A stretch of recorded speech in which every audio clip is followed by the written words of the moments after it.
we're going to talk about navigating the road ahead, the elder care planning for peace and confidence. And I feel like, a lot of people who go through this journey don't have the confidence because they don't have enough information to make educated decisions. So I'm hoping that we're going to change that a little bit for you. If you come up with questions, I might not be able to see you right away. So if you come up with questions, if you can pop them into the chat, and I'll address them at the end, but pop them in as you think about them so that we don't miss any. And we'll get going.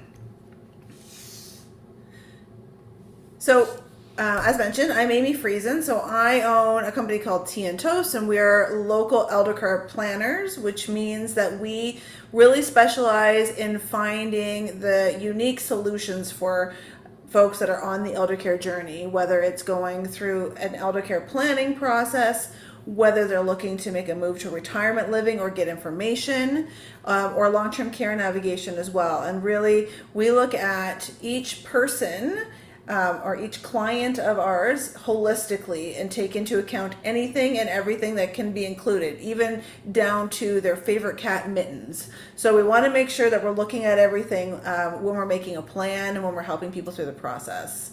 I'm also the founder of Elder Care Planners of Canada, which is a nationwide association of like-minded business owners like myself. And I'm also an author, and I speak as well.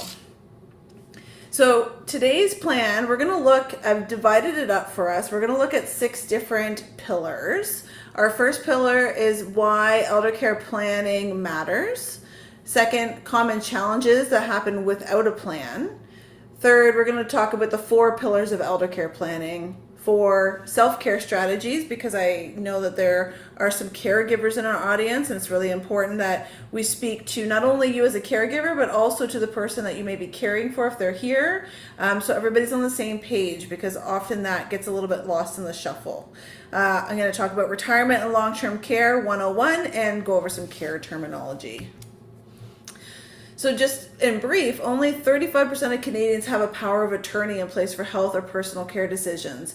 And I like to talk about powers of attorney. I'm going to go into a little bit deeper, but it's very specific and important for folks with dementia. And I'll go into it in a little bit in one of our pillars. So elder care planning and why it matters. So if we do a plan for elder care and we are proactive and not reactive, it will reduce the stress during emergencies. It's going to empower our older adults to stay in control. A lot of people feel like they lose control when things happen with their health and they can't make those decisions by themselves sometimes, or they need a bit of assistance. And it supports the caregivers with clarity. So if you're the person who needs the care and the caregivers want to step in to help you, but it might be in an emergency or crisis, caregivers really like to know, okay, what do you want to happen? They don't like making decisions on behalf of people. They want an integrated approach so they don't feel like they're making a wrong decision. So the common challenges I find that people end up with without a plan are crisis-driven decisions. So families are forced to make rushed choices during emergencies. So I find this a lot if someone has a fall and ends up in hospital, a whole array of different things, or they've just really left the care planning and the action too long, and then they don't have a choice but to be in a crisis. Family disagreements happen when tempers are high and people are agitated and people are trying to figure out everything and trying to fit in work and friends and family and all those things. So a lack of clarity often leads to conflict and it fractures relationships. Number 3 is the limited choices or rushed transitions. So if you wait too long and you don't have a plan, you're more likely to have a limited amount of choices available to you. Specifically, we're talking here about retirement living. I'll go into that again in a little bit later.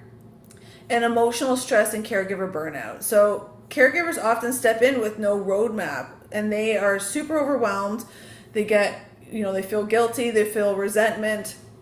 They burn out faster because they're not ready for it, because for whatever reason, it wasn't prepared for. So also remember, if someone's in a crisis situation as the person needing the care, the caregiver themselves is also in that also in that crisis problem with them. So they have to often balance off work or home things that they have to do with their family and drop everything to fix this crisis. So everybody is in the crisis together. So the 4 pillars of elder care planning include the finance and legal, really protecting your wishes and your finance, the health and wellness piece, prioritizing proactive care, housing and care, knowing your options before the crisis kind of forces a decision, and communication and support, a clear conversation. Today can prevent confusion and conflict tomorrow. So we're going to go into each of these to drill down a little bit. There's a lot of information on my slides, but it's just so that you can kind of take it in piece by piece. Some things will hit for some people and some things won't, but all are relevant in each. So for financial and legal, it's really important to to create a monthly budget and take into account senior living as well as renovations and accessibility. So, whether you're staying home longer, whether you're making a move, it's really important just to work that budget out early and really often revisit it quite a few times. Things change. Make sure things are accounted for assets such as houses and things like that. Understanding the current assets, again, houses, incorporating personal and governmental benefit plans. So there's some benefit plans out there as Canadians, such as the disability tax credit and different caregiving benefits and home renovation tax credits and home care. So really talking to a financial professional to make sure that you have uncovered every rock you can.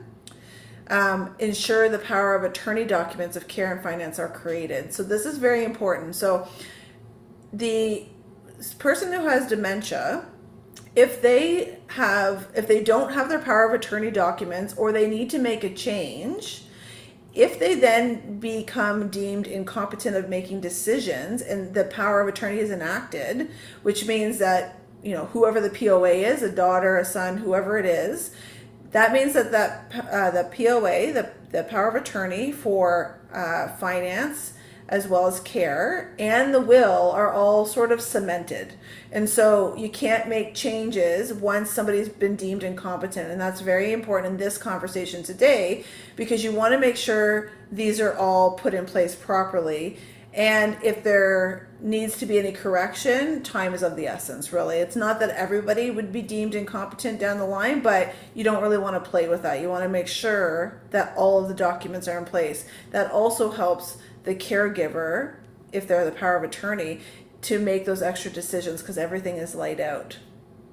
And so the will is also there, and any advanced care directive. So a lot of people say, I have my will done, but I don't have my power of attorney. And I often say, I don't care about your will. I care about your power of attorney because we need to know what you want to do when you're living.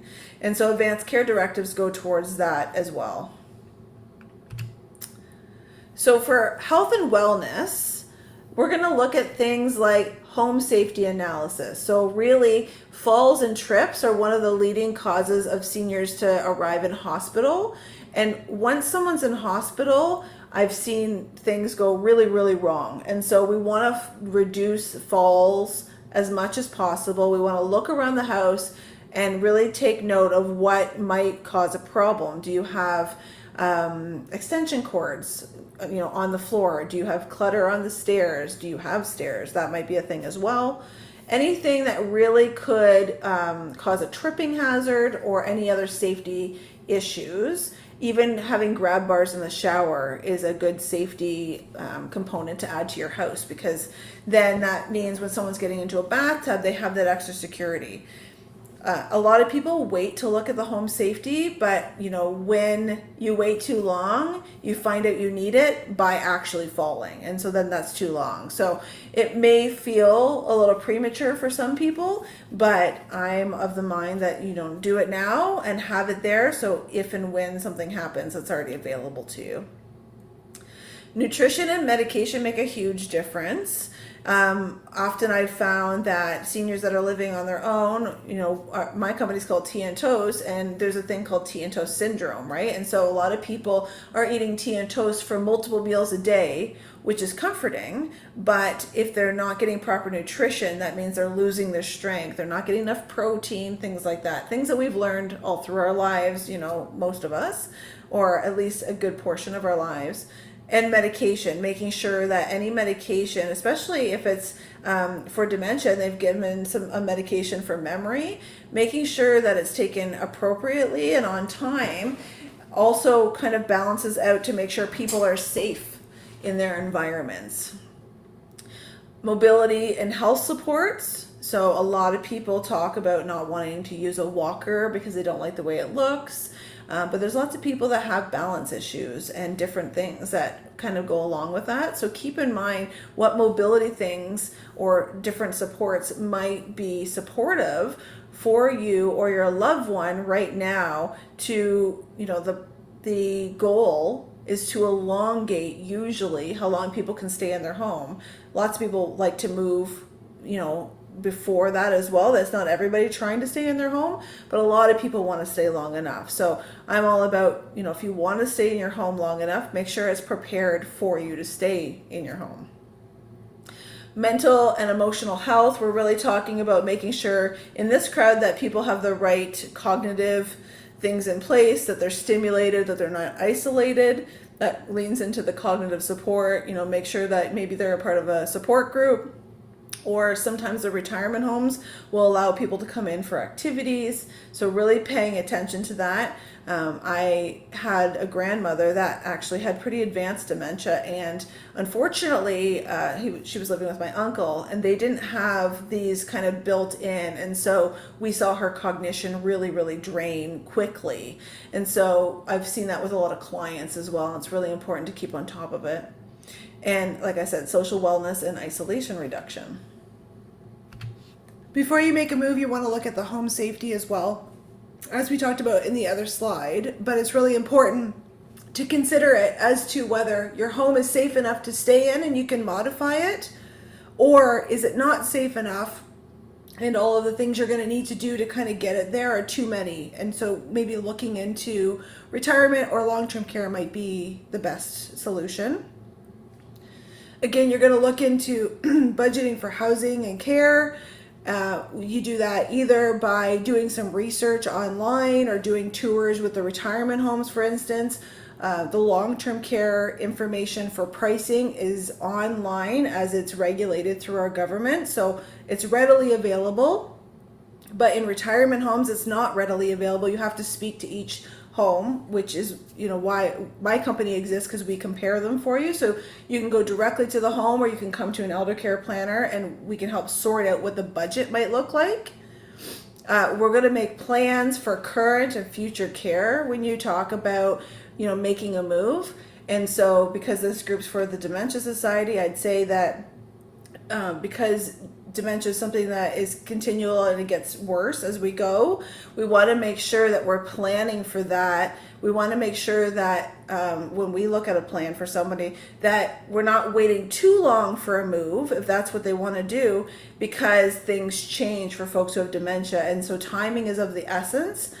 And so when you're looking at the plan, you really want to consider what the current need is and what future care might look like, which may include a secured floor.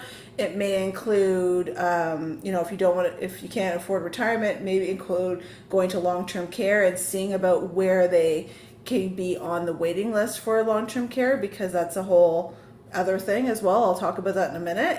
It can be complicated. So educate yourself around the senior living options. And I am a big proponent of setting up a crisis binder. So all the things you kind of need at the tip of your hand. So medication list, an estate planner type scenario where you can write down who your lawyer is and where your paperwork is and all your passwords and all that. And you can get all those free resources on teaandtoast.ca if you're interested. But really putting that together so that you're not reacting, you're being proactive. And then lastly, communication and support. So really having the talks of elder care early and reevaluating often. A lot of people don't like to have these uncomfortable conversations. And these are conversations about, mom or dad, who is going to do your physical care, who is going to take you shopping, what are you going to do? Are you going to pre-plan for a funeral? Are you not? All of these types of conversations kind of come in line, and a lot of people put them off. And so I'm hoping by hearing what I'm saying today that you'll start kind of unearthing some of these conversations and start picking away at them a little bit so that they're much clearer, and the caregivers in our audience have a really good idea of what needs to be done and what the wishes are of that person. I would love if people had respectful and open communication, keeping in mind a frame of reference. And a frame of reference really is for the senior who might be in this position. How do they feel about money? How do they feel about mental health? How do they feel about these things that come up? A lot of people, for instance, don't want to spend money on a retirement home. I hear all the time, my mom has the money for a retirement home, but they don't want to spend it because they want to leave the money to us as kids, or they don't want to spend it for other reasons. And sometimes that frame of reference is, the mom grew up in the Depression, and so they hoard all the money and they don't want to give it away unless they have to. And so really understanding where that person's coming from helps keep those conversations flowing and everybody on the same page. Sports available in the community as well. You're here with the Dementia Society. They're a great support. There's other neutral third parties, again, like elder care planners or whoever, to start talking about those conversations and really get that stuff out in the open. Because more time than not, we see people in crisis because they just haven't had the talks. So I encourage you to start having those conversations. And then I talk about just another stat, 13% are sandwich caregivers in Canada, and they're providing care to both children and adults. And 60% of those caregivers were also employed. And so I see some caregivers on this call today. Really, that may include you as well. And children don't need to be at home. They're just kind of supporting both ends. And so as this divide gets wider, because we have more people living longer, more people are going to become caregivers.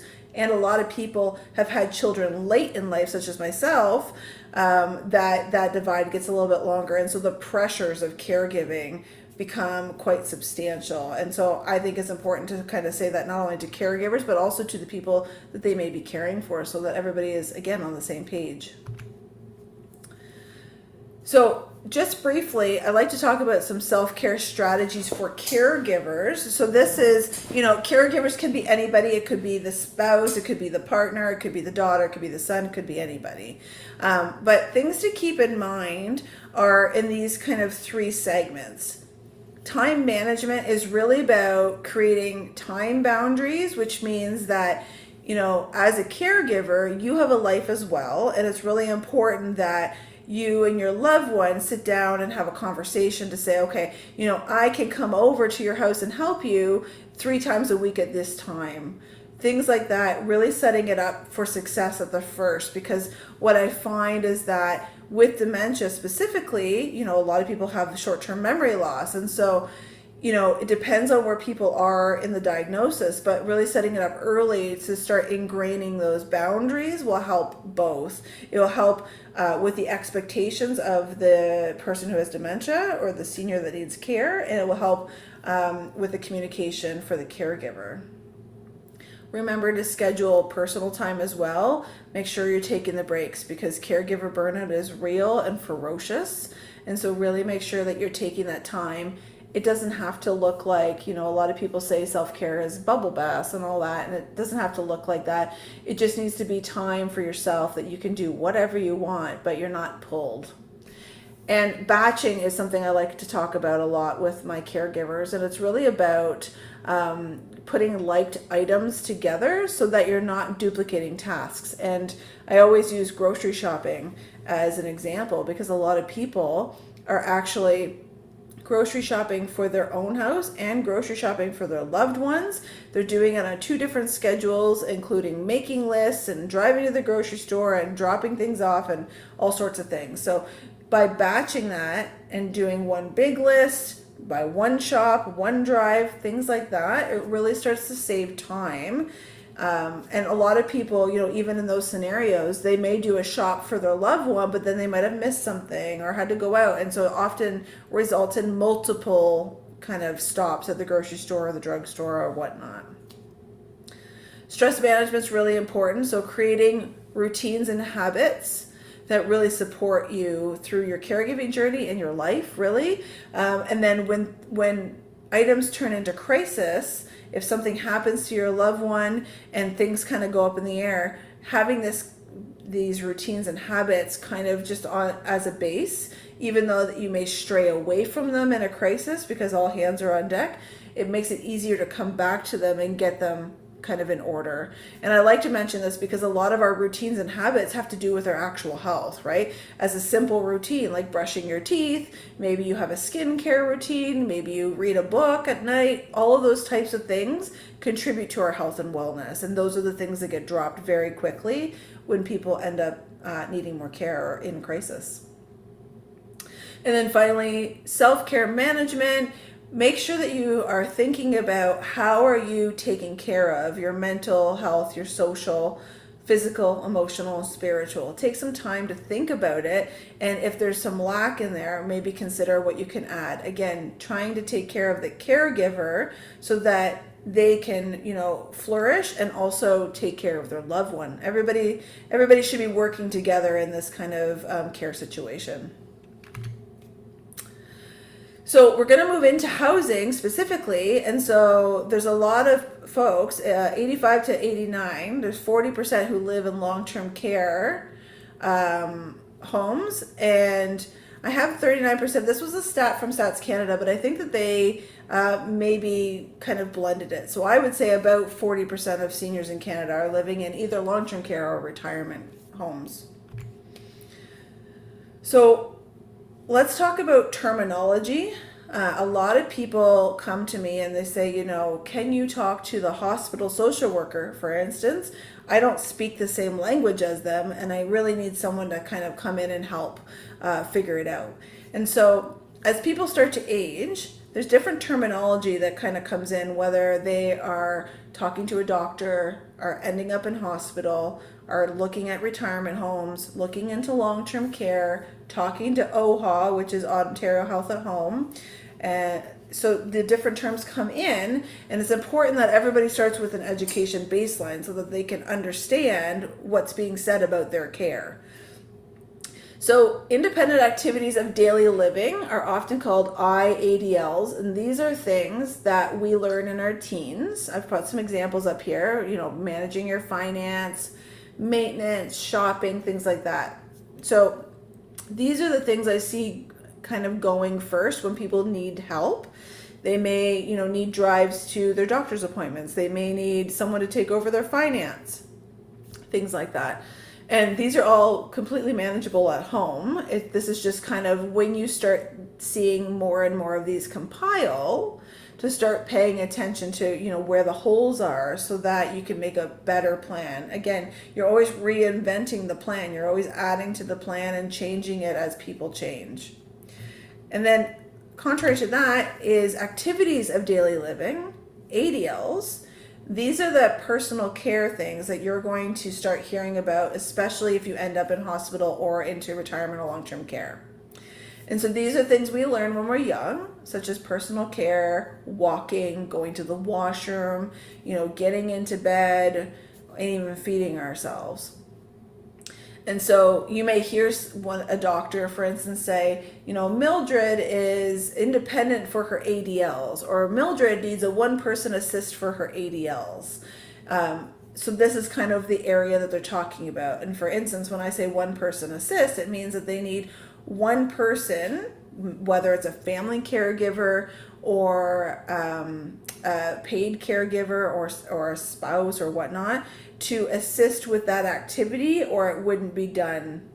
And so if someone needs assistance with personal care, that really means that someone needs to help that person pick out their clothes and maybe get their socks on or get dressed or groom their hair or brush their teeth, things like that. So for senior living, there are four main care levels that we chat about, and I'm gonna kind of go through each of them. And what I want you to see is that in retirement living and in long-term care, there's a threshold to what can be provided. And so in retirement living, we're very fortunate in Ottawa that we actually have retirement homes that can do all of this care and what I often say as long-term care levels of care, but they're private pay. And then we have long-term care that really stick to the higher care levels or medium to high. And so I just want to say that as a differentiator for now, and then we'll go into them in a minute a little bit deeper for each style of housing. Independent care levels really means that someone is moving to a retirement home that they don't need any physical care. They can do their ADLs, their activities of daily living, on their own. They're choosing to make a move to retirement home either for simplicity of life. They don't want to keep up maintenance of their home. They don't want to cook for themselves. They may have something in their medical history that's going to come up, and they want to be prepared and in a safe place, so they take care of everything now and they move, and then they grow with the community. As you know, if for instance, if they had dementia, they move early, they integrate into the community, and then as things progress, they have a community around them. Independent living is not available in long-term care. It's only available if you stay home or in retirement living for housing purposes. Supportive often means that it's independent plus a little bit. And the little bit is usually scheduled. So things like a shower, medication delivery, those things can be scheduled and brought to your suite. It's not, if someone needs a lot of help, getting up in the morning, getting around, going to the washroom, things like that would be more considered physical care, which we'll get into in just a second. So supportive care is offered in retirement living as well. It is not offered generally in long-term care. It's not a heavy enough care profile to be in long-term care. You may not be accepted onto the list, which we'll talk about in a second. So for physical care, in retirement living, we do it in two different ways in this city. We either do a floor of assisted living.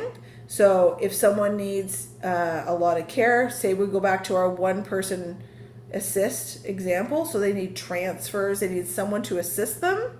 They could be on an assisted living floor, and they get all that care on that floor. There's a dining room on that floor, and then they integrate throughout the community as they'd like. There's also another model called a la carte, which means that they can deliver this care often throughout the building. And so they can have their choice of suite and then bring the care to their room, to their suite. So that's the two styles. That's available in retirement and available in long-term care. Long-term care, the whole building is assisted living or a physical care floor type of scenario. So it's not divided the same, but the care is available. And then memory care is available in retirement living. I would tell you for memory care and physical care, retirement homes and lots of them do that in this city, but not all of them. Not everybody's created equal, so that's why it's important to do your homework. Memory care, I'm speaking specifically of a secured floor, which means that someone is living on that floor usually because of dementia diagnosis or like a stroke that's affected their memory, or there's a couple of other things. And it's really when they need excessive cueing, they really need a lot of direction, and so they need a lot of staffing help. Or they're a wander risk, meaning that they're trying to leave the building and they're not easily redirected. And so when I look for people, or when my team looks for folks that may need this service down the way, we do our best not to actually put people on a memory care floor prematurely, because the people that are on memory care are kind of exit seeking, needing a lot more care. They're more advanced. And so the floor is perfectly fine, but you have to be careful of who you put on the floor at what time, because you don't want to do it prematurely. So ourselves and the retirement homes are very aware of that, and so you'll get a lot of questions around that. But it's really important, specifically in this crowd, that you plan on having that in the retirement home should you move, because if things escalate in a way that maybe you didn't expect or quicker than you expect, if they don't have a memory care floor, then you're going to have to do another move. It's either going to be maybe to a crisis placement in long-term care, or it's going to be to another retirement home, but there'll be something else. So lots of people have a plan to make a move to a long-term care home, and everything fits in a plan and a strategy. This is just to kind of give you an overview. So I like to call it care path planning, and this is just so that you understand that there's not one way. Lots of people stay home, they bring in care, they have family caregivers, they stay there until the end of their days. Other people go from home to retirement home and they do the same. They stay there, they get all the care they need in that home, they prepare properly, and they can stay there until palliative till the end of their days. Or they go to long-term care from retirement or directly from home. And so long-term care is a qualifying kind of game that you have to make sure you need enough care to get in, but you can go to long-term care from either. It doesn't really matter. It just really comes down to what people's preferences are and what their budget is. Again, in your planning aspects of it, then you'll have a bit more of an idea of that. So in-home care, you're really looking at, if you're not getting a family caregiver, like a son, a daughter, a niece, a nephew, whoever that is, you're really looking at home care, which could be companion care, meaning that they could go with the person on appointments, they could fix their meals, they could remind them of medication, they could probably do light housekeeping, a whole host of things, but that are not medical. They're not in the care part of it. Then we look at nursing and PSW support. So getting dressed, getting dressed could be in companion. There's a bit of an overlap, but like helping bathe, helping with medications from the nursing, things like that could also come in. You can hire that. And the cost range approximately is somewhere between $35 and $50 an hour for home care. Again, it's an approximate. There's a lot of home care agencies, so again, depends on what you're looking for. And there's usually a minimum amount of hours. I would suggest, I've heard between 3 and 4 as a minimum amount of hours. Some of the home care agencies have gone to a minimum amount of shifts a week. And this is also that they can keep steady and standard staffing so that they don't flip over staffing all the time, so they can provide for their clients. So that's why they do that. So retirement communities, I like to call them a social model. And it's because retirements are really, although they can, as this says, offer all levels of care, just depending on which home you're looking at, the idea is to come into a home, have your own private space, set up all your furniture, have a nice area that's like an apartment, engage in activities, engage in, communal dining, go out on the bus or the van that goes out, and really that type of lifestyle. We mentioned, independent seniors often move because they don't want to do maintenance and they don't want to cook and they don't want to do all that. So that's available in retirement living. And then also many retirement homes can also do levels of care, some minimum to high. So it depends on the community, and so you can get that in the same community. The wait lists for retirement communities are starting to creep up.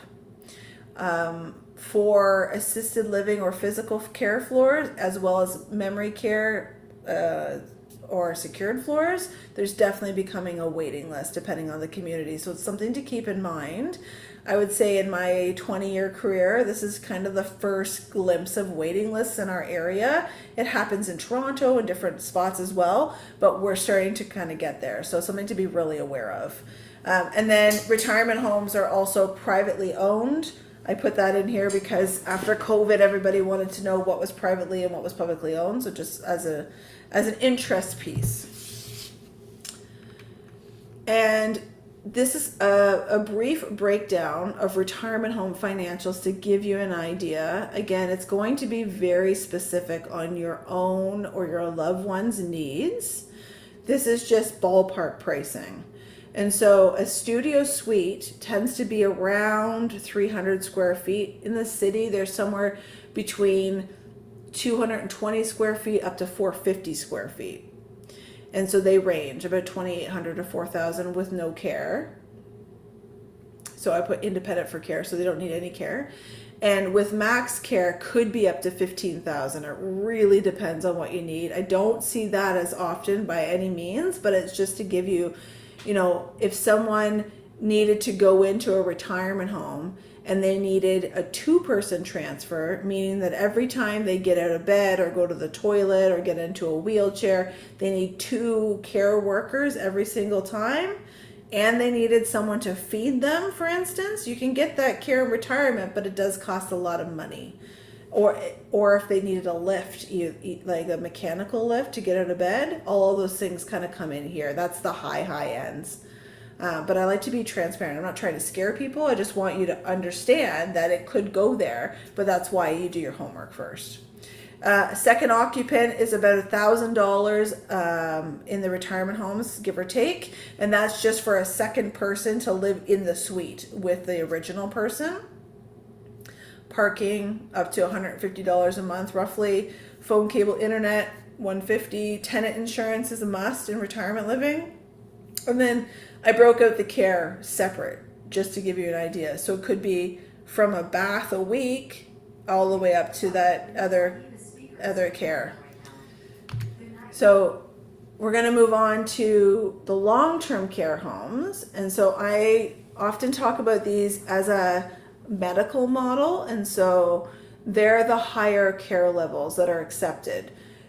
So Ontario Health at Home, which we'll talk about in a minute, say they don't qualify on finance, they qualify on care. And so there's a whole admission process and a qualifying process to get accepted on the list for long-term care. I'll go into that in a minute. And once you do, the waiting list can be substantial. So we have some long-term care homes in the city that are not, they're the less desirable ones. They still have a standard of care. Everybody's supposed to be doing the same types of care, the same amount of care, the same quality of care, but they're less desirable for maybe they're an older building or they have a, not a great reputation or whatever that looks like. And, I've seen people get in there around 6 months of a wait list, or the crisis placement sometimes can go there. And then I've seen others that had an 8-year waiting list. And so the average, I would say, is around 5 years. And it's a hard thing to plan for. And so you kind of, when you're planning for this, you have to kind of plan around it with everything else so that all of your pieces can fall into place. Because the tricky thing about long-term care in Ontario specifically is that you can't get accepted to the wait list until you already need the care, and then you get accepted, and then you have to wait 5 more years. So what do you do in the meantime? So it's very tricky. The long-term care homes are also privately and publicly owned. So some of them are owned by the city, some of them are private, just to give you an idea and to round that out. These are the costs. I have Quebec values in here too because I have people move back and forth. So just for interest purpose, I'll just concentrate on the Ontario values. So these are the 3 styles of rooms in long-term care. Now, the basic room, just for your information and interest purpose, used to be what we called a ward room, 3 or 4 beds, but then COVID came and Doug Ford changed that, so there's only 2 beds. So now it's more of a category than a room style, because semi-private, as you can expect, also has 2 beds and private is 1. And so the basic room is approximately $2,000 a month. And if you can't afford that, there are subsidies that can be given. And in order to get those, you need to put in for your list, you need to put in basic rooms, and that's the only room style or category that you can get subsidy in. So there'll still be 2 people in a room, but it's the basic rooms that get the subsidy at the moment. And each home sets them up different. So between basic and semi, some have complete walls that divide you from your neighbor. Some have a shared bathroom. Some have like a curtain. Depends on the building. So semi-private, again, 2 people per room, 24-ish, 2,400 a month. And private rooms are right around 2,900 at the moment. I will say, I don't think I have a slide on it, so I will say that a lot of people ask us about spouses and partners reunifying. And so in retirement, there's a lot of partners and couples that go to retirement living together because that's the easiest way that they can stay together, because it's all private pay. So you pay for whatever you need. In long-term care, it's not as easy. So if you had, let's just say a couple, and one qualifies for care and the other one doesn't, the person that qualifies for care will go through the whole process and hopefully get into a long-term care home. And even if they want to be reunified with their spouse, and the spouse wants to as well, if they don't qualify for long-term care, then they can't get to long-term care. And so they have to wait till both people qualify, and then they have to apply for spousal reunification once the first person's in, really. It's a really seemingly tedious process, and it's quite difficult. So again, sometimes I'm the bearer of the bad news, but I want people to be educated so that you can make educated decisions for your care. And then long-term care homes and home care. So here we're talking about OHA. We're talking about Ontario Health at Home. It's been renamed about 65 times. So CCAC, the LIN, things like that. Those are previous names. And so they're the gatekeepers of the home care list from the government as well as the long-term care list. And so in order to access the governmental services in these arenas, you need to contact Ontario Health at Home, and they have a qualifying process that they do, either a phone or an in-person interview. They go through their checklist and they let you know whether you qualify or not. If you qualify, then they'll be able to set up some home care. The home care at the moment can either be in your home as it stands or in a retirement community. And again, there's strategies around how to pick a retirement home and use OHA care. And then for long-term care, if you qualify, then your next step would be to pick your top 5 homes and submit them to OHA and be accepted onto their wait list. So each home that you ask for needs to accept you on their wait list, and then you hang out there for however many years possibly. And then you make other plans of how to get the care that you need in the meantime. Again, a lot of strategy. You wouldn't think there'd be this much strategy in senior housing, but there's a lot of strategy.